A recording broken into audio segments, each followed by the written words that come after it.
อันนี้เดี๋ยวรอประมาณสายๆกับส่งได้ครับบัดนี้มีคนบอกว่าเขาเก็บเอ็มบ่ค่อยเหยียดทางที่เอ็มก็ใส่หลายอย่างแล้วเนาะพี่น้องเขาเคลื่อนต้นไม้ก็ใส่บัดนี้เอ็มรู้สาเหตุแล้วครับรู้สาเหตุแล้วว่าเป็นหยังเขาเก็บเอ็มคือบ่แห้งเนื่องจากว่าสายพานเครื่องมอเตอร์เอ็มมันย้อนครับแบบนี้มอเตอร์นี่ตอนแรกเอ็มคิดว่ามอเตอร์มันบ่แห้งบัดนี้เอ็มก็สังเกตเบิ่งว่าอ๋อมันเป็นกับสายพานใหม่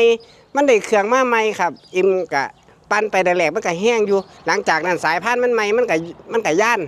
มันก็เลยเฮ็ดให้มอเตอร์หมุนอยู่แต่ว่าสายพานมันบ่สามารถที่จะตีเข้าให้มันละเอียดได้แต่ว่าตอนนี้เอ็มปรับเราได้เพิ่งปรับมื้อเช้าอันนี้เอ็มยอมรับเลย